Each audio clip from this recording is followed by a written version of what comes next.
Hey guys, welcome back to Brostek TV. और आज हम बात करेंगे इस ग्रेनारो P12 के बारे में।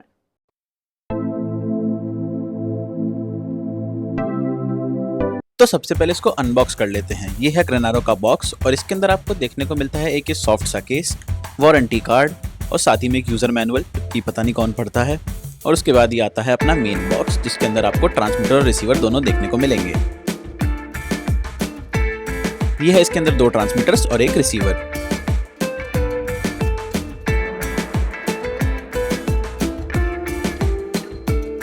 उसके बाद अपन को यहाँ पे एक और बॉक्स देखने को मिलता है और इस बॉक्स के अंदर है काफी सारा सामान,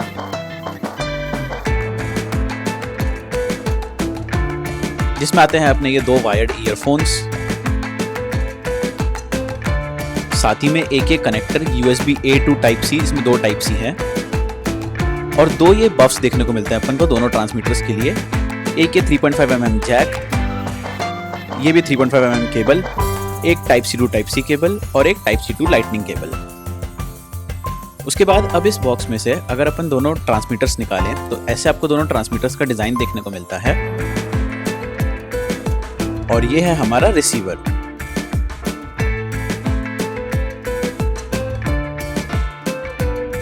तो ये है हमारा फाइनल कंप्लीट पैकेज पूरे माइक का। और इसको आप जैसे ही चार्जिंग पे लगाते हो केस को तो यहाँ पे आपको बैटरी परसेंटेज भी देखने को मिलता है, जो कि काफी अच्छी बात है।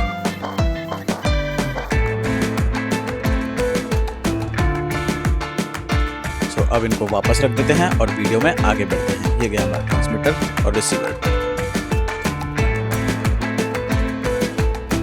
सो ये है ग्रेनारो का P12 और अब आप जो ऑडियो सुन रहे हो इसी माइक से आ रही है। इससे पहले भी हम लोग ग्रेनारो का ही माइक यूज करते थे, उसका नाम था J11।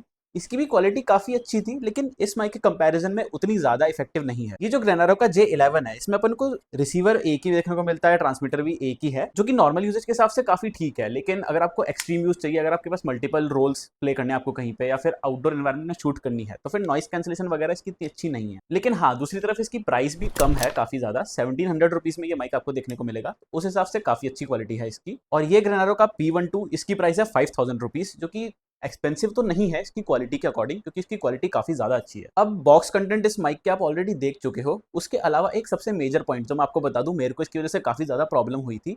ये माइक सिर्फ सैमसंग, एप्पल और गूगल के फोन से डायरेक्टली कनेक्ट हो सकता है। बाकी किसी भी फोन से अगर आपको इसको कनेक्ट करना है तो आपको OTG कनेक्शन जाके ऑन करने पड़े। ऐसा क्यों है ये मैं अभी तक आइडेंटिफाई नहीं कर पाया, और शायद ये ग्रेनारो के पुराने वाले माइक के साथ भी होगा। मैंने कभी इसको एंड्रॉइड से कनेक्ट करके ट्राई नहीं करा था, लेकिन फिर भी अगर आप OTG ऑन करके कनेक्ट कर लेते हो तो फिर उसके बाद इसमें कोई इशू नहीं देखने को मिलता। एक और डाउन साइड मेरे पॉइंट ऑफ व्यू से, इस माइक में हमेशा आपको एक केबल लगा के रखनी पड़ेगी रिसीवर के लिए, जो कि फोन से कनेक्ट होगी। हाँ, वैसे तो आपको बॉक्स में सारी केबल्स देखने को मिल जाती है, Type C to Type C भी है, लाइटनिंग टू Type C भी है, जैसा कि आपने देखा। बट फिर भी अगर ये रिसीवर भी ब्लूटूथ से कनेक्ट हो जाता तो ज्यादा अच्छी बात होती। सो फिलहाल अभी हम एक शांत एनवायरनमेंट में है। अब थोड़ा सा इस माइक के मोड्स की बात करें तो अभी इसका नॉइस कैंसिलेशन मोड ऑन है, इसमें आपको ऐसी ऑडियो आ रही है। अगर मैं नॉइस कैंसिलेशन ऑफ कर दूंगा तो फिर ये ऑडियो है जिसमें एक फ़ैन चल रहा है, तो उसकी थोड़ी सी आपको डिस्टर्बेंस देखने को मिल सकती है।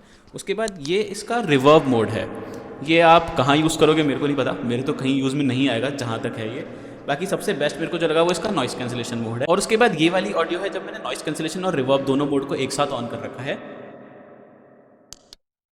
और अगर ये रिवर्ब मोड ऑफ कर दें तो फिर ये बफ के साथ ऑडियो क्वालिटी एकदम बेस्ट आती है, परफेक्ट जैसी मेरे को सूटेबल लगती है। उसके अलावा आपको रिसीवर में ब्लूटूथ का ऑप्शन तो देखने को मिलता है, लेकिन वो ब्लूटूथ का ऑप्शन किसी भी फोन या कैमरा से कनेक्ट करने के लिए नहीं है, वो है डायरेक्ट ऑडियो स्ट्रीमिंग के लिए। दोनों ही ट्रांसमीटर्स एकदम सेम है दिखने में, दोनों में ऊपर बफ लगाने की जगह है और ऊपर की साइड अपन को माइक देखने को मिलता है। और मोड्स भी दोनों में बिल्कुल सेम है, बैटरी दोनों की बिल्कुल सेम है। चार्जिंग की बात करें तो आपको दोनों ट्रांसमीटर और रिसीवर जैसे ही आप केस में रखोगे तो ये अपने आप चार्ज होने लगते हैं, उसके लिए आपको कुछ करने की जरूरत नहीं है। बस हाँ, केस में बैटरी होनी चाहिए। और मेरे को ये बात काफी अच्छी लगी कि इसके केस में आपको बैटरी परसेंटेज भी दिखता है। तो जैसा मेरे साथ पुराने वाले माइक में होता था कि कभी कभी मैं उसको चार्ज करना ही भूल जाता था, अगर याद नहीं रहा उसमें कितनी बैटरी है, तो बहुत बार मेरे साथ ऐसा हुआ है कि फुटेज उसकी गायब हो जाए। तो वो प्रॉब्लम इस माइक के साथ नहीं है, इसमें आपको बैटरी देखने को मिल जाएगी। रेंज आपको इस माइक की देखने को मिलती है 50 मीटर्स के अराउंड, जिसमें बीच में अगर ऑब्स्टेकल्स हो तो भी ये काम कर जाता है।